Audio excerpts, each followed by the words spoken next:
விடுதலை பயணம் அதிகாரம் 16. மன்னா காடை.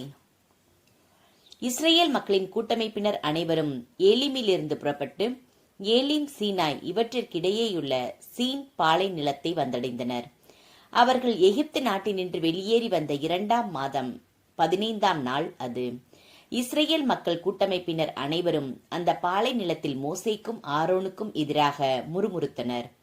இஸ்ரேல் மக்கள் அவர்களை நோக்கி, இறைச்சி பாத்திரத்தின் அருகில் அமர்ந்து அப்பம் உண்டு நிறைவடைந்து எகிப்து நாட்டிலேயே ஆண்டவர் கையால் நாங்கள் இறந்திருந்தால் எத்துணை நலமாயிருக்கும். ஆனால் இந்த சபையினர் அனைவரும் பசியால் மாண்டு போகவோ இப்பாலை நிலத்திற்குள் நீங்கள் எங்களை கூட்டிக் கொண்டு வந்தீர்கள் என்றனர். அப்போது ஆண்டவர் மோசேயை நோக்கி, இதோ பார், நான் உங்களுக்காக வானத்திலிருந்து அப்பத்தை பொழியப் போகிறேன். மக்கள் வெளியே போய் தேவையானதை அன்றன்று சேகரித்து கொள்ள வேண்டும். என் கட்டளைப்படி நடப்பார்களா இல்லையா என்பதை நான் இவ்வாறு சோதித்தறியப் போகிறேன். ஆனால் 6ஆம் நாளில் நாள்தோறும் அவர்கள் சேகரித்து வந்ததை விட 2 மடங்கு சேகரித்து தயாரித்து வைத்துக் கொள்ள வேண்டும் என்றார். மோசேயும் ஆரோனும் இஸ்ரேல் மக்கள் அனைவரையும் நோக்கி, நீங்கள் எகிப்து நாட்டினின்று உங்களை வெளியேறச் செய்தவர் ஆண்டவர்தாமே என்பதை இன்று மாலையில் உணர்ந்து கொள்ளப் போகிறீர்கள். காலையில் நீங்கள் ஆண்டவரின் மாட்சியை காண்பீர்கள். ஏனெனில் ஆண்டவருக்கு எதிரான உங்கள் முறையீடுகளை அவர் கேட்டுள்ளார். இவ்வாறிருக்க எங்களை எதிர்த்து நீங்கள் முறுமுறுக்க நாங்கள் யார் என்றனர். பின் மோசே, ஆண்டவருக்கு எதிராக நீங்கள் முறுமுறுக்கும் முறையீடுகளை அவர் கேட்டதால்தான் உண்பதற்கு மாலையில் இறைச்சியையும் நிறைவடைவதற்கு காலையில் அப்பத்தையும் அவர் உங்களுக்கு தருகிறார். அப்படியிருக்க நாங்கள் யார்? உங்கள் முறுமுறுப்புகள் எங்களுக்கு எதிரானவை அல்ல, ஆண்டவருக்கே எதிரானவை என்றார். மோசே ஆரோனிடம், நீர் இஸ்ரேல் மக்கள் கூட்டமைப்பு முழுவதையும் நோக்கி ஆண்டவர் திருமுன் அணுகிச் செல்லுங்கள், ஏனெனில் அவர் உங்கள் முறுமுறுப்புகளை கேட்டுள்ளார் என்று சொல்லும் என்றார்.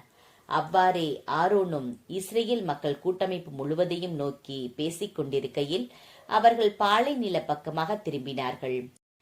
அப்போது ஆண்டவரின் மாட்சி மேகத்தில் தோன்றியது. ஆண்டவர் மோசேயை நோக்கி, இஸ்ரேல் மக்களின் முறையீடுகளை நான் கேட்டுள்ளேன். நீ அவர்களிடம், மாலையில் நீங்கள் இறைச்சி உண்ணலாம், காலையில் அப்பம் உண்டு நிறைவடையலாம், நானே உங்கள் கடவுளாகிய ஆண்டவர் என்பதை இதனால் நீங்கள் உணர்ந்து கொள்வீர்கள் என்று சொல் என்றார். மாலையில் காடைகள் பறந்து வந்து கூடாரங்களை மூடிக்கொண்டன. காலையில் பனிப்படலம் கூடாரத்தை சுற்றி படிந்திருந்தது. பனிப்படலம் மறைந்தபோது பாலை நிலப்பரப்பின் மேல் மென்மையான தட்டையான மெல்லிய உறைபனி போன்ற சிறிய பொருள் காணப்பட்டது. இஸ்ரேல் மக்கள் அதை பார்த்துவிட்டு ஒருவரை ஒருவர் நோக்கி மன்னா என்றனர். ஏனெனில் அது என்ன என்று அவர்களுக்கு தெரியவில்லை. அப்போது மோசே அவர்களை நோக்கி, ஆண்டவர் உங்களுக்கு உணவாக தந்த அப்பம் இதுவே. மேலும் ஆண்டவர் இட்ட கட்டளையாவது, உங்களில் ஒவ்வொருவனும் தான் உண்ணும் அளவுக்கு இது நின்று சேகரித்துக் கொள்வானாக. அதாவது தலைக்கு 2 படி வீதம் அவரவர் கூடாரத்தில் உள்ள ஆட்களின் எண்ணிக்கைக்கு ஏற்ப நீங்கள் எடுத்துக் கொள்ளுங்கள் என்றார். இஸ்ரேல் மக்களும் அவ்வாறே சேகரிக்கையில் மிகுதியாக சேகரித்தவரும் உண்டு, குறைவாக சேகரித்தவரும் உண்டு. ஆனால் 2 படி அளவீட்டில் அதனை அளந்து பார்த்தபோது மிகுதியாக சேகரித்தவருக்கு எதுவும் மிஞ்சவில்லை, குறைவாக சேகரித்தவருக்கு எதுவும் குறைவுபடவில்லை. ஒவ்வொருவரும் தாம் உண்ணும் அளவுக்கேற்ப சேகரித்திருந்தனர். மோசே அவர்களை பார்த்து, இதில் யாரும் எதையும் காலை வரை மீதி வைக்க கூடாது என்றார். ஆயினும் மோசேக்கு கீழ்ப்படியாமல் ஒரு சிலர் காலை வரை அதில் மீதி வைத்தனர். அது புழு வைத்து நாற்றம் எடுத்தது. மோசே அவர்கள் மேல் சினம் கொண்டார். மக்கள் தாம் உண்ணும் அளவிற்கேற்ப காலைதோறும் அதனை சேகரித்தார்கள். ஏனெனில் வெயில் ஏற ஏற அது உருகிவிடும். ஆனால் 6ஆம் நாளில் அப்பத்தை இரட்டிப்பாக, அதாவது தலைக்கு 4 படி வீதம் சேகரித்துக் கொண்டனர். கூட்டமைப்பின் தலைவர்கள் அனைவரும் மோசேயிடம் வந்து இது பற்றி அறிவித்தனர்.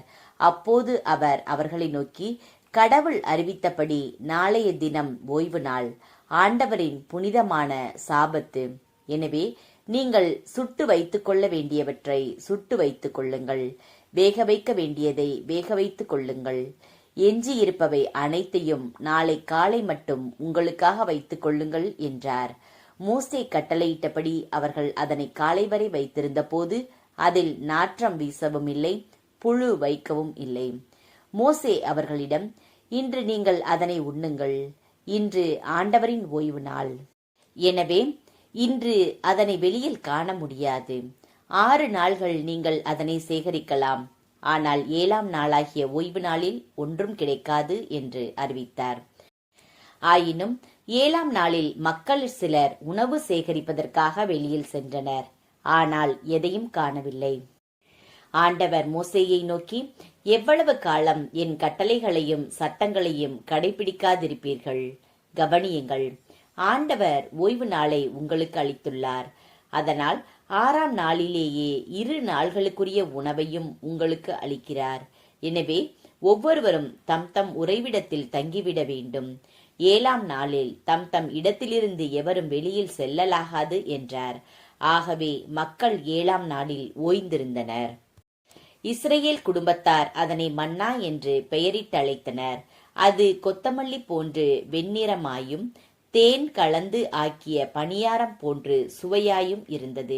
ஆண்டவர் இட்ட ஆணையை மோசே எடுத்துரைத்தார். நீங்கள் தலைமுறை தோறும் அழியாமல் காப்பதற்காக அதில் 2 படி அளவு மாவு எடுத்து வைத்துக் கொள்ளுங்கள். இவ்வாறாக நான் உங்களை எகிப்து நாட்டினின்று வெளியேறச் செய்த போது பாலை நிலத்தில் உங்களுக்கு தந்த உணவை இதன் மூலம் அவர்கள் கண்டு கொள்வர். பின்பு மோசே ஆரோனை நோக்கி, நீர் ஒரு கலசத்தை எடுத்து அதில் 2 படி அளவு மன்னாவை எடுத்து வையும். தலைமுறை தோறும் அழியாமல் காக்குமாறு அதனை ஆண்டவர் திருமுன் எடுத்து வையும் என்றார். ஆண்டவர் மோசேக்கு கட்டளையிட்டபடி ஆரோன் அதனை உடன்படிக்கை பேழையில் பாதுகாப்பாக வைத்தார். இஸ்ரேல் மக்கள் 40 ஆண்டுகளாக குடியேற வேண்டிய நாட்டில் சென்றடையும் வரை மன்னா உண்டனர். கானான் நாட்டு எல்லைக்குள் புகும் வரை அவர்கள் மன்னா உண்டு வந்தனர். 2 படி என்பது ஏப்பா என்பதில் 10 1 பங்கு ஆகும்.